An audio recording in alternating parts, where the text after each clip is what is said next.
Allahu Allahu Allahu Ada 3 golongan orang doa yang tidak tertunda juga, tidak dikabul oleh Allah Subhanahu wa taala. Yang pertama adalah doanya orang yang sering makan perkara haram.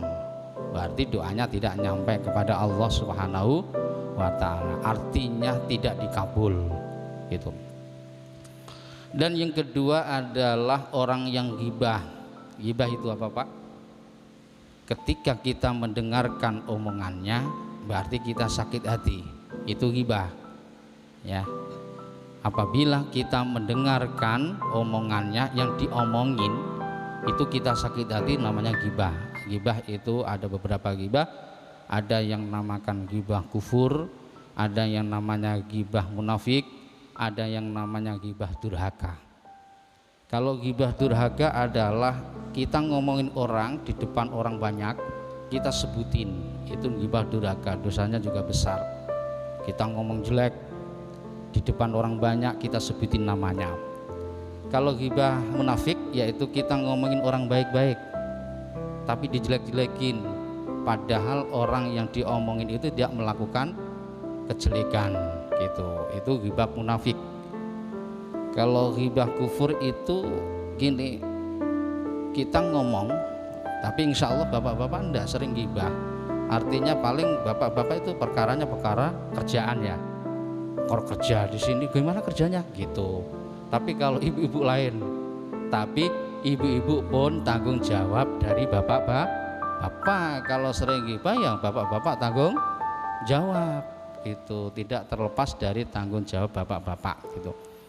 Kalau ghibah kufur itu ghibah yang paling parah karena menghalalkan perkara yang haram. Mas, ngomongin orang itu dosa. Nah, jawabannya gimana yang ngomongin tadi, ghibah tadi? Aku tidak ngomongin kok, apa adanya. Kan ada yang kayak seperti itu kan? Sang ngomong apa adanya berarti menghalalkan perkara yang haram, itu dosanya besar sekali itu. Itu doanya tidak dikabul oleh Allah Subhanahu wa taala, ditunda maupun spontan tidak dikabul. Dan yang ketiga adalah orang yang dengki, iri hati. Biasa bertetangga itu iri hati, atau berjualan itu iri hati. Tapi kita buang jauh-jauh, karena penyakit itu 80% dari dirinya sendiri.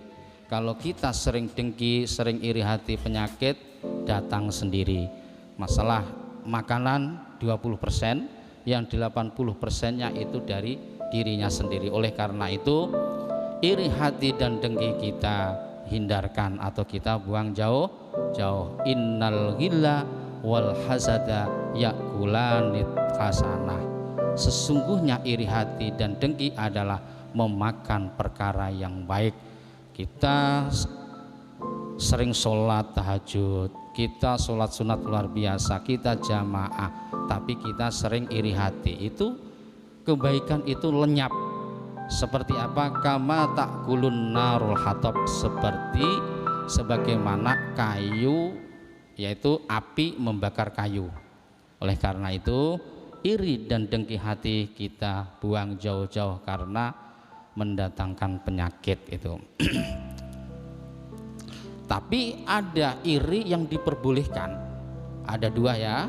Iri yang diperbolehkan, la hasada fisnataini, tidak boleh iri hati kecuali illa fisnataini, kecuali 2 perkara. Yang pertama adalah rajulin atau dhul Quran, yaitu orang yang telah diberikan kepandaian Al-Quran ya, wa huwa yaqumu bihi ana al-laili wan nahar.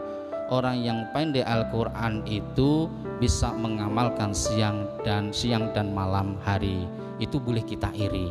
Ketika teman bapak giat belajar Al-Quran, belajar tajwid seperti ini, kita boleh iri. Wah, itu belajar terus, kita harus ikut belajar, itu boleh iri.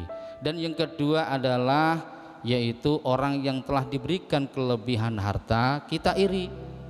Akan tetapi hartanya digunakan untuk beramal soleh gitu, berinfakkan ke masjid, menginfakkan anak yatim, ya untuk kesosialan lah. Kita iri boleh gitu.